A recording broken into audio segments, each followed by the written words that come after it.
La Diócesis de San Cristóbal y esta emisora presentan el curso bíblico Por los Caminos de Jesús, Introducción al Nuevo Testamento, con Monseñor Mario Moronta. Un saludo cariñoso de nuevo con ustedes en este encuentro para seguir los caminos, los pasos de Jesús en la tierra. Y hoy vamos a tener una clase o una sesión bien interesante porque vamos a descubrir un poco todo lo que significa el lugar, el tiempo y los otros protagonistas donde se realiza la encarnación. Por eso el título de esta sesión es Desde el misterio de la encarnación. Y en primer lugar tenemos que recordar, que ya lo hemos insistido en varias oportunidades, acerca del anuncio cumplido. Dios cumple su promesa, el Padre cumple su promesa. Y la mejor manera de cumplirla es enviando a su Hijo al mundo. Como nos dice muy bien un texto que hemos citado ya en varias oportunidades, es el texto de capítulo 3 de San Juan, en el que se dice que Dios Padre amó tanto al mundo que envió a su Hijo Jesucristo. Pero este no es un anuncio que se da solamente en el capítulo 3 de San Juan, sino que ya viene en cierto modo avisorado desde Abraham hasta el momento en que se realiza la encarnación. Los profetas anuncian que va a llegar el Dios que es con nosotros, cuyo nombre, tal como nos enseña el profeta Isaías, es Dios con nosotros, que es el Emmanuel. Si bien ese texto del capítulo 7 de Isaías hace referencia a un signo para el rey del momento, los profetas y luego los escritores sagrados en el Nuevo Testamento lo ven como una forma de anunciar que va a llegar un Mesías Salvador. De manera pues que la primera cosa que tenemos que tener en cuenta al iniciar esta sesión es que estamos ante el cumplimiento de una promesa. Dios que envía a su Mesías, pero lo envía de una manera tan especial que nadie se imaginaba que iba a ser el mismo Dios, el Hijo de Dios, la segunda persona de la Santísima Trinidad, la que se iba a encarnar. Y encarnar significaba, bueno, que Dios se hacía hombre, una cosa insólita e inédita. Incluso en la historia de las religiones, porque en la historia de las religiones es verdad que los dioses tenían figuras humanas, pero eran figuras que se les daba, se les otorgaba, pero ningún relato de la mitología griega, por ejemplo, habla de que Dios se hubiera hecho hombre. Dios se presentaba como hombre, como guerrero, o como cantor, o como músico, o depende pues de las características que se le quisiera dar. Sin embargo, pues en el Nuevo Testamento hay la firme convicción de que Dios se hizo hombre, y es todo el relato de la infancia de Jesús, los relatos de la infancia de Jesús que nos hablan de cómo fue la encarnación. La encarnación es el misterio donde nosotros accedemos a la realidad de que Dios se hizo hombre. Nosotros en Venezuela, muchos aguinaldos hablan del Dios humanado, que es una expresión muy bonita. El Dios que se hizo hombre. El Dios humanado no es que tenía figura de hombre, sino Dios y hombre verdadero, como profesamos en el credo. El misterio de la encarnación habla precisamente entonces de ese Dios que cumple lo que Jesús ha estado indicando en el capítulo 3 del Evangelio de San Juan, como ya lo indicáramos. Tanto amó Dios al mundo que mandó a su Hijo, pero no lo mandó en forma angelical o en forma espiritual, sino que a través del sí de María, ¿no?, se hizo presente por obra y gracia del Espíritu Santo. Y ese Dios humanado, ese Dios hecho hombre, no la simple figura, sino Dios y hombre verdadero, se fue dando a conocer y dando a conocer a la vez el misterio de Dios Padre, como muy bien lo reflejan los discursos de la Dios del Evangelio de San Juan. El que me ve a mí, ve al Padre. Y ese misterio de la encarnación tiene tres picos, vamos a hablar así en esos términos, tres momentos particularísimos. Uno de ellos es cuando llega la redención. Dios encarnado muere. Es un misterio, porque no es que muera un pedacito, sino que muere todo ese Dios encarnado, sin dejar de ser Dios, y por eso vence a la muerte. Y el que resucita es el mismo Dios encarnado, que sería como el segundo pico de esa historia creciente de la encarnación. Y hay un tercer momento que quizás nosotros pasamos muy desapercibido, es el momento de la ascensión, porque de acuerdo a la fe de la iglesia y lo que nos dicen los evangelios, el Señor sube y sube con su cuerpo, con su alma, con su sangre, con su divinidad. Y esto viene a ser como la garantía de que la encarnación no se acaba, sino que se mantiene en el tiempo, y especialmente para que desde la derecha de Dios Padre, antes de que el Señor venga, al final de los tiempos, nos va llamando para que participemos todos de la resurrección. De manera que esa es la garantía grande de la encarnación. La encarnación del Hijo de Dios nos apunta a la salvación, y una salvación plena, una salvación que enriquece. Ahora bien, ese Jesús que se encarnó, que se hizo presente en la historia, se hizo presente en un pueblo concreto, en una sociedad concreta, en un tiempo concreto, en una vivencia religiosa concreta.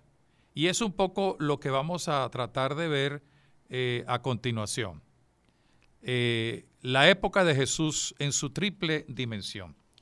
La irrupción del verbo de la vida, Jesús de Nazaret, Dios y Señor de la historia, que ha prometido volver, nos proyecta en nuestra propia historia humana, porque Él se hace presente en la historia humana y hace que nosotros, después de 21 años de distancia, podamos leer, vislumbrar los acontecimientos generativos que dieron lugar a la permanencia existencial de Dios entre nosotros. Para conocer cómo llega a ser en su forma humana ese gran profeta de Galilea, el Hijo de Dios hecho hombre, es necesario observar la situación en que Él mismo se desarrolla, su presencia, en qué momento, en qué cultura, en qué situación, para percibir así mejor luego las páginas sublimes de la Escritura según el Nuevo Testamento y particularmente los Evangelios y el Evangelio, como lo veremos en la próxima sesión, de anuncio de la salvación, pero un anuncio, una buena noticia que no se da desde lejos, sino desde la cercanía, desde la incorporación en la historia del Dios de la salvación. Jesús de Nazaret nace cuando Herodes el Grande, aquel reyezuelo cruel y emprendedor, misterioso, taciturno, conspirador contra los mismos judíos y amigo y aliado del pueblo romano, moría en Jericó, a pocos kilómetros de la residencia o del palacio que se había construido en Masada. Es una residencia tipo palacio inmenso que podía, de haberse habitado allí, podía Herodes haber incluso aguantado hasta varios años, porque tenía todos los depósitos, tenía agua, tenía una serie de cosas. La época en la que se inserta Jesús tiene una triple connotación, y es que la que vamos a ver ahora, y que es necesario conocerla, aunque sea en un vuelo rasante, pero es importante tenerla en cuenta, con el fin de saber situar en su propio contexto no solo los escritos del Testamento Nuevo, del Nuevo Testamento, sino la misma personalidad de Jesús. Nosotros vamos ahora a presentar esa triple situación, esa triple dimensión sociopolítica, religiosa y cultural que nos va a permitir enmarcar tanto los escritos del Nuevo Testamento, pero de manera especial también la vida de Jesús. Hay que saber contextualizar a Jesús, que supone también otorgarle los significados que posee, encontrando entre ellos realidades diversas del original, sin desdecir su sentido auténtico.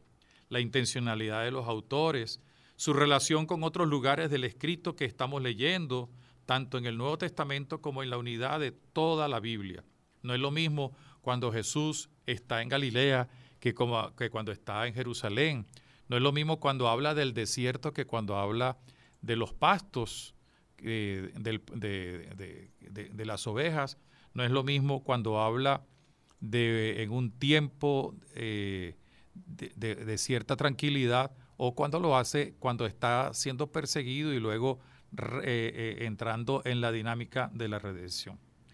Es obvio que Jesús se desarrolla y crece, madura como ser humano, en medio de una situación que no resultó ser fácil, debido sobre todo a la continua irrupción de poderes en la tierra que lo vio nacer.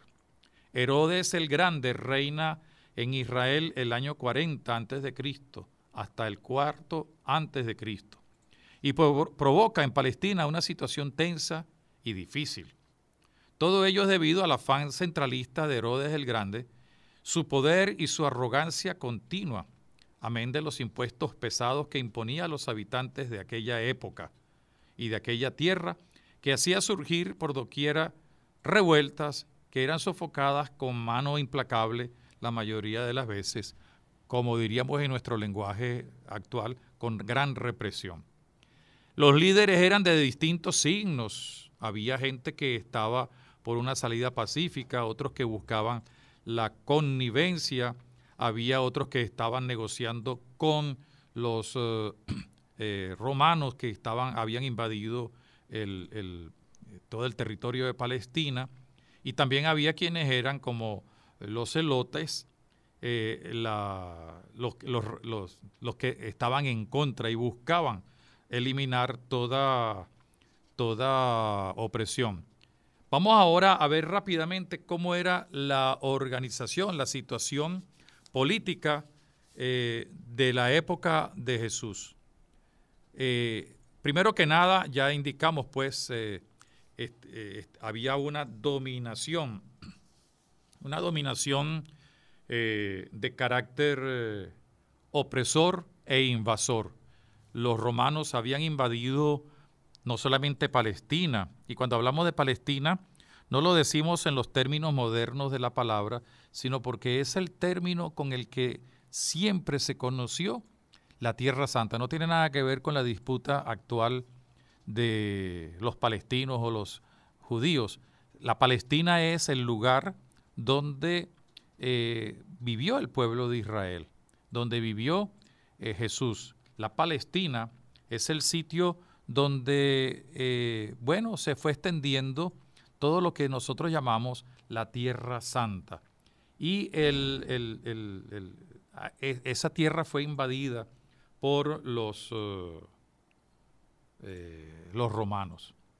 Los romanos impusieron sus criterios, dejaron una cierta libertad de acción a Herodes para ciertas cosas y a los sumos sacerdotes también, pero sobre todo para las cuestiones religiosas. El sumo sacerdote, junto con los sacerdotes y los jefes de las 24 clases, constituían la aristocracia. De eso tenemos conciencia y conocimiento. Los simples sacerdotes, o sea, no los sumos sacerdotes, sino los miembros, la familia levítica, serían unos 10,000, mientras que los levitas, que eran el clero menor, sería más o menos entre 8 a 10,000 miembros. De manera que habría unos 20,000 israelitas que, por razones de pertenencia a sus tribus, eran unos sacerdotes y los otros eran levitas. No olvidemos que el papá de San Juan Bautista, Zacarías, era de la familia de los sacerdotes, porque incluso cuando se le fue anunciado el nacimiento de su hijo en la ancianidad, se le fue anunciado en el templo donde estaba ejerciendo el servicio que él estaba realizando. Pensemos pues en la época de Jesús y entonces vamos a tener que junto a la dominación romana que respetaba ciertas cosas de la vida y por eso respetaba a Herodes y respetaba a los sumos sacerdotes, había una especie de teocracia, es decir, un mandato de carácter religioso. Tanto los sacerdotes como los levitas ayudaban al sumo sacerdote en el culto y la administración. Lo cierto es que los sacerdotes y los levitas heredaban su propio cargo, de ahí que las familias de los sacerdotes atribuían una gran importancia a la pureza de la sangre. Por eso los sacerdotes detentaban el poder compartido en una escala menor por los aristócratas laicos. Los levitas eran los encargados del canto, la música y de ciertos ritos, por eso eran los servidores de los sacerdotes, a quienes ayudaban a ponerse y quitarse las vestiduras del culto, cuidaban la limpieza del templo y hacían también de policía en el templo, guardaban, vigilaban, custodiaban las puertas, las entradas, las salidas. Había también, junto a los aristócratas religiosos, los sumos sacerdotes, acompañados de los sacerdotes y los levitas,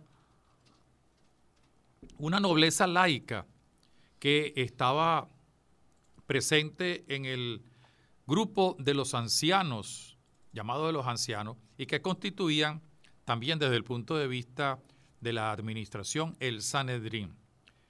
Con este nombre de los ancianos, debemos entender los jefes de las familias laicas más influyentes y las familias patricias de Jerusalén, es decir, los personajes adinerados que desarrollaban un papel importante en el pueblo. El Sanedrín estaba compuesto por 3 clases de personas y es importante porque el Sanedrín es el que se reunió junto con el sumo sacerdote para hacer el juicio y la condenación por blasfemia de Jesucristo.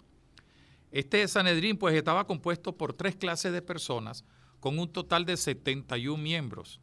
Los sacerdotes jefes, o sea, los sumos sacerdotes, los escribas y los ancianos, es decir, estos últimos que eran generalmente los jefes de familia más influyentes, aunque menor que la familia o casta sacerdotal. Y solían ser terratenientes que tenían también una cierta influencia, como lo veremos ahora, de lo que significa saduceo, de la secta de los saduceos. Los escribas basaban su autoridad en el estudio de muchos años.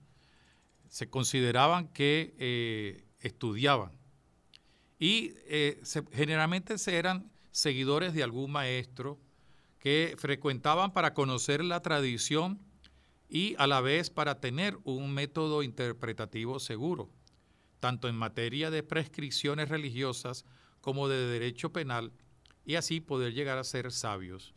Pero solamente a los 40 años, después de tener una experiencia, los escribas podrían convertirse en maestros y recibir el título en hebreo y también en arameo de rabí.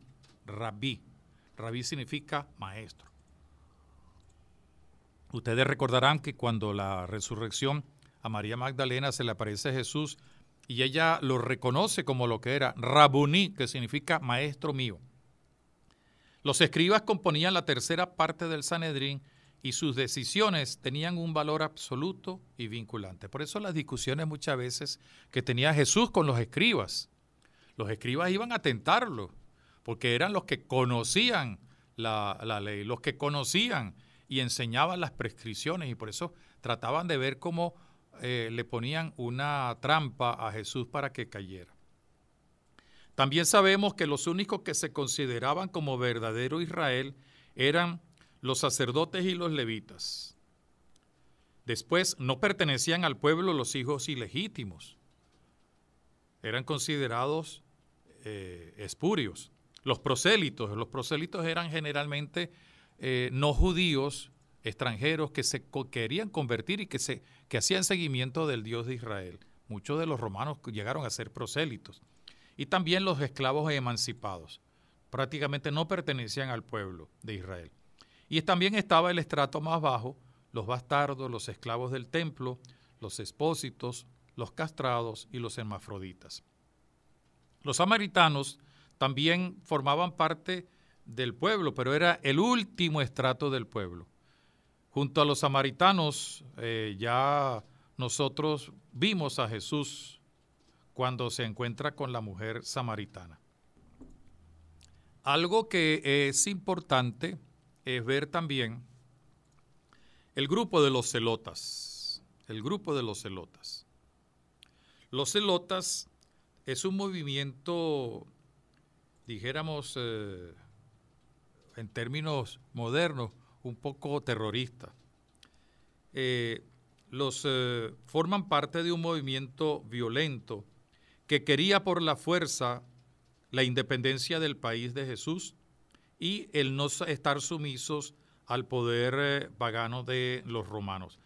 Esta era una secta, ciertamente judía, pero que fue fundada por Judas de Gamala y Sadoc, el fariseo, y denunciaron que querían los israelitas ser reducidos a la esclavitud por los opresores romanos.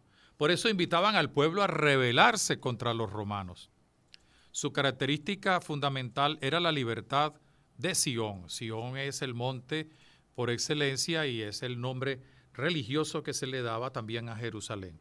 Y se apoyaban en la doctrina farisea en materia de mesianismo, porque estaban convencidos de que Dios debía ser el solo jefe y el único maestro, de donde se desprende su política de violencia e insurrección. Los celotas pretendían la llegada del reino de manera violenta, dado su fanatismo por la ley. La llegada del reino debía ser provocada por la fuerza y exigía la entrega incluso de la propia vida en aras a la guerra santa y la justicia social a costa de lo que fuera, suprimiendo la usura, el latifundio, la libertad de los esclavos. Junto a los celotas aparecen también algunos profetas de signo apocalíptico y mesiánico que querían hacer signos o proponían signos y prodigios al estilo de Moisés y de Josué. La designación celotas significa o viene del término celo, el celo por la ley. Y los celotas se apoyaban en Pinhas, Elías y los macabeos para realizar, dijéramos, sus actuaciones. Encontraron sobre todo en los macabeos un modelo. Y así como en los profetas que anunciaron la liberación final, ellos quieren no solamente anunciarla, sino realizarla. Pero este movimiento fracasó debido, entre otras causas, a la falta de unidad entre ellos mismos en sus acciones, por una visión universal de los acontecimientos que les faltaba y la miopía en la comprensión de los cambios producidos por la economía y la transformación de la sociedad. Es muy probable, y eso lo dicen los grandes autores bíblicos, intérpretes bíblicos, que Barrabás hubiera sido uno de los celotas porque estaba preso precisamente por ser un salteador de caminos. No tanto un ladrón, sino un salteador que provocaba bajas en el ejército romano. Y algunos escritores dicen que el mismo Judas Iscariote tenía una cierta simpatía con los celotas. Esto no es, dijéramos, una cosa determinante, pero no está fuera de la realidad. Entonces ahí tenemos pues una situación política en la que se encuentra Jesús en su historia. Se va a encontrar en una Palestina, en un Israel que tiene un rey a manera de gobernador, porque el que verdaderamente gobernaba, y así se llamaba gobernador romano, era el designado por el César, y en el caso concreto, sobre todo en los últimos años del ministerio de Jesús, era Pilato. Y estaban también la sinagoga o el Sanedrín. La sinagoga y el Sanedrín pues trabajaban muy unidos. La sinagoga estaba en diversos pueblos, porque por ejemplo en Nazaret, pero tenía la misma organización siempre tenía el sacerdote designado y luego los ancianos con los escribas. Estos formaban, ya lo indicamos, pues el Sanedrín. El Sanedrín estaba compuesto por los ancianos, los sacerdotes, los sumos sacerdotes y los escribas, que eran los que pretendían estudiar y conocer la Biblia, y de allí surgían los maestros. Con ellos Jesús se tuvo que encontrar. Se encontró ciertamente con los celotas, se encontró con los escribas, se encontró con los sumos sacerdotes. Estos no estaban de acuerdo con Jesús y lo querían también eliminar. Visto esto, vamos a ver un poco ahora la situación económica que vivió el pueblo de Israel. Y vamos a tener primero una relación, una referencia a los grupos sociales más importantes de la época. Los grupos en los que podíamos encontrar divididas, si podemos hablar así, los grupos sociales. Y podemos determinar que hay tres tipos de grupos. Es una división de carácter más bien práctico, sin ninguna connotación de carácter político.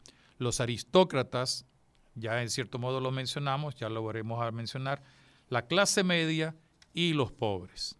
¿Quiénes componían la aristocracia?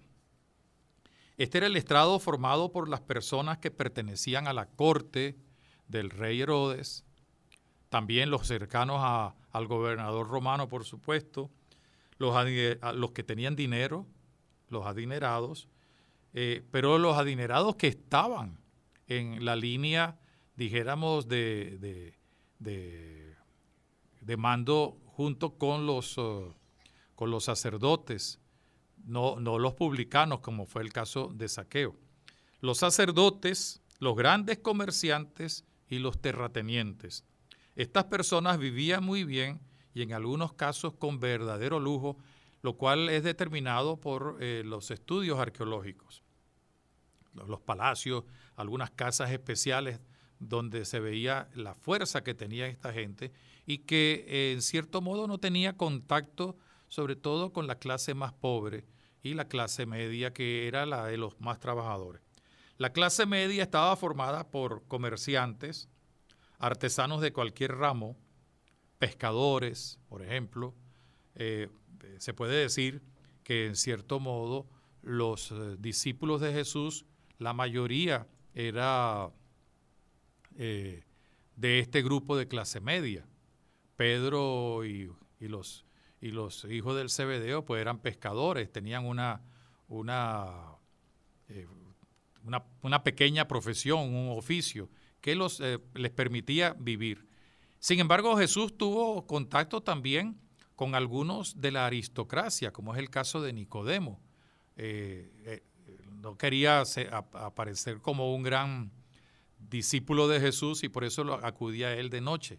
Y también, como lo vimos en nuestros estudios sobre los relatos de la Pasión, José de Arimatea, ciertamente que pertenecía al grupo de la aristocracia, porque Jesús también tenía simpatía, gozaba de simpatía en esos grupos también, dijéramos, de poder.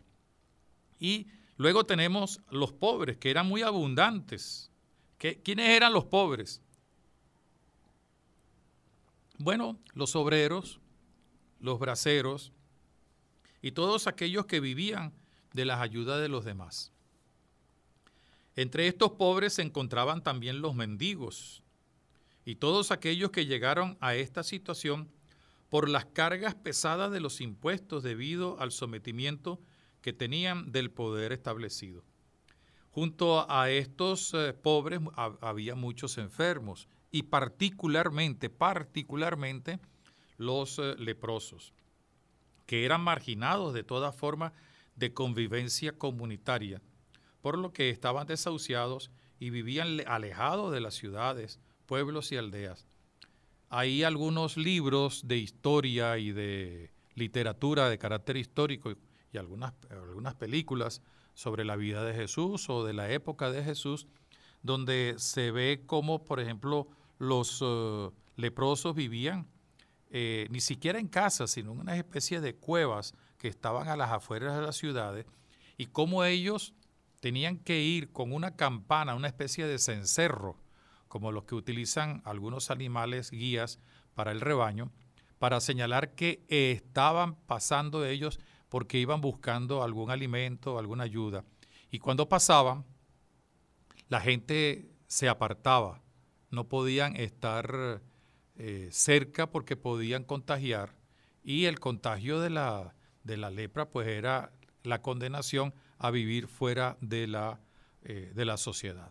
Así pues tenemos estos tres grupos de personas: la aristocracia, que está compuesta por los que mandaban, los ricos, los terratenientes, aquellos que formaban parte, dijéramos, de la teocracia o del grupo de mando de los sumos sacerdotes, los escribas, etc. La clase media, que era, como en todas partes, pues compuesta por comerciantes, pescadores, trabajadores del campo, trabajadores de la pesca, del artesanado. Y los pobres, que eran, como ya lo indicamos, pues los menos favorecidos. Junto a esto tenemos ahora, vamos a hacer una referencia, dijéramos, a las líneas más importantes de la economía. A grandes rasgos, podemos decir que su fundamento estaba constituido por la agricultura, el artesanado, la pesca, el comercio y también los forasteros que visitaban el país. Muchos de estos forasteros eran comerciantes, lo que nosotros en Venezuela llamábamos en los años 60, 70 y antes también, por supuesto, los marchantes, que eran aquellos que iban de ciudad en ciudad, de pueblo en pueblo, ofreciendo su mercancía. Además estaban los hijos de la tierra o gente del país. En relación a la agricultura, esta era la base más importante del país, la base económica del país, sobre todo en los sectores fértiles del norte de Palestina, que era una tierra fértil y cultivada, y de manera especial se encuentra en Galilea y Samaria, que es la región al nordeste del lago de Tiberíades, con franjas más o menos extensas de la llanura que está esparcida por allí, y que gozaba del agua del Jordán y de las torrentelas que nacían en las diversas montañas cercanas. También en las cercanías de Jericó, antes de entrar en la depresión del Mar Muerto. Jericó es un gran oasis, si pudiéramos hablar así. La agricultura estaba basada, como en todo el país mediterráneo, en el trigo, la cebada, también el olivo, las viñas, hortalizas y algunos árboles frutales. Por ejemplo, ya lo mencionamos, está el oasis de Jericó, que es famoso también por sus palmeras y sus plantas balsámicas. Allí en ese sitio de mucha fertilidad, y concretamente mencionábamos el oasis de Jericó, pues se encuentran también las crías de corderos y de otros animales, que prevalecía también en la zona costera.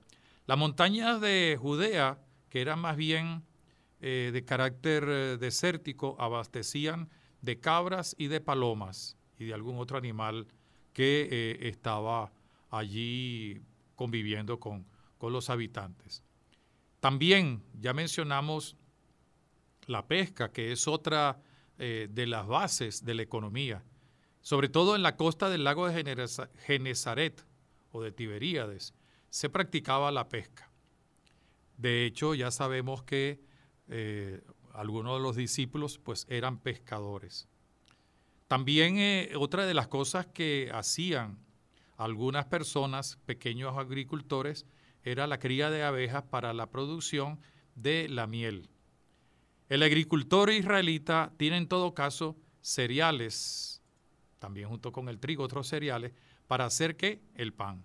También hortalizas y leche en medida suficiente para sí, la propia familia e incluso para la comunidad. Falta el consumo de carne, que era limitado generalmente a las fiestas y a ciertos ritos sacrificiales.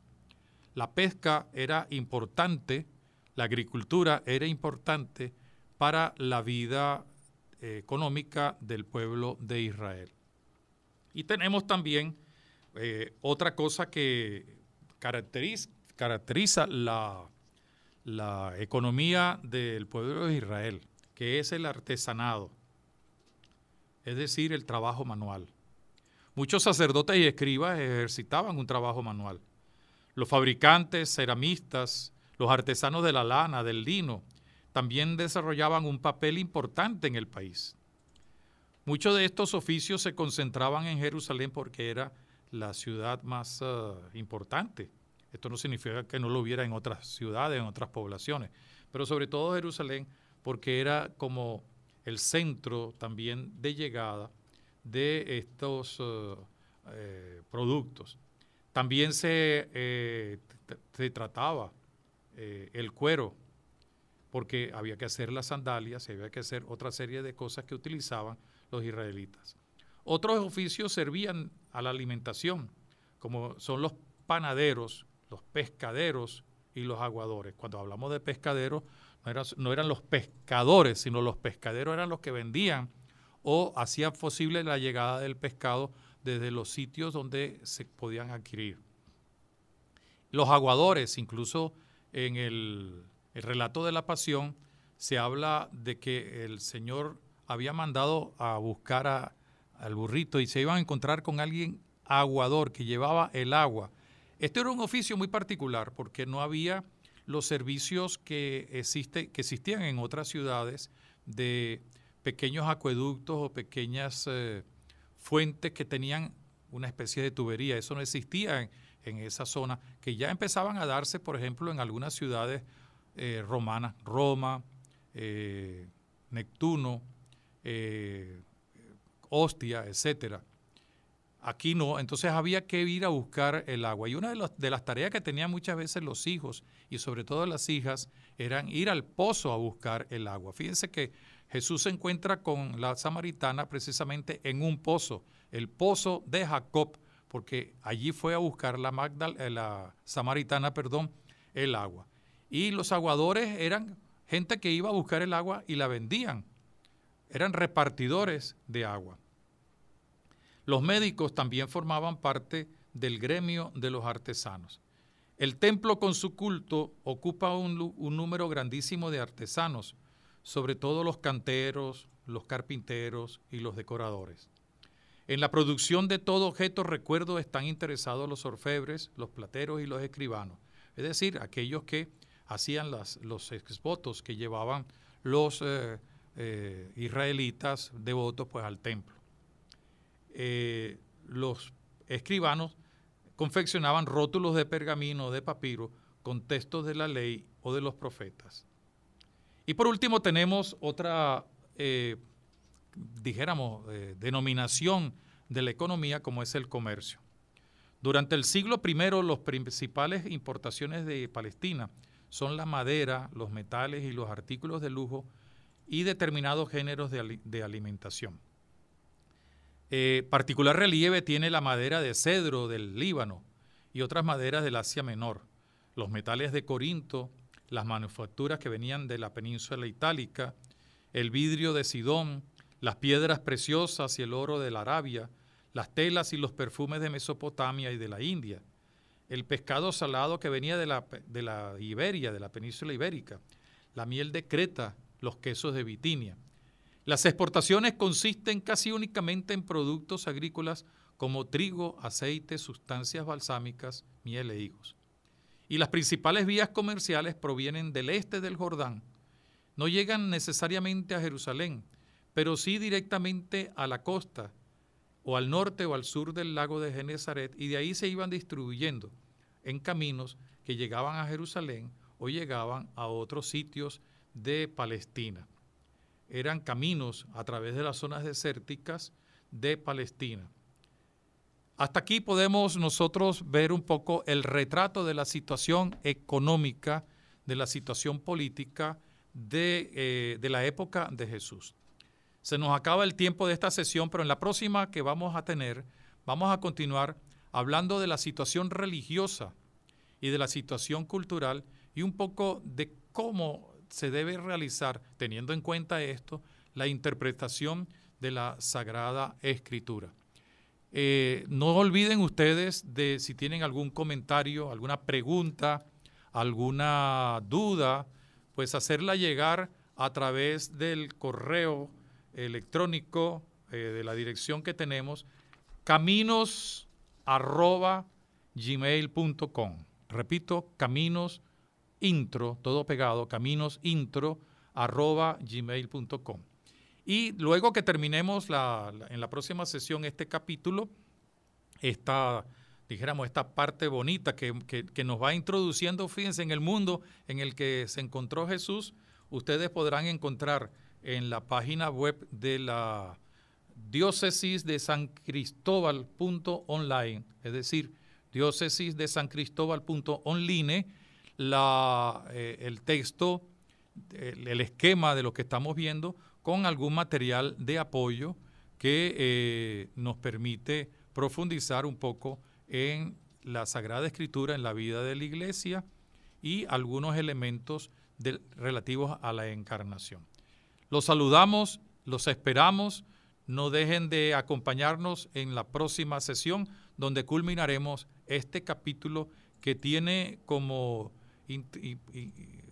objetivo pues el demostrarnos un poco dónde se realiza, dónde vive, dónde convive Jesús desde el misterio de su encarnación.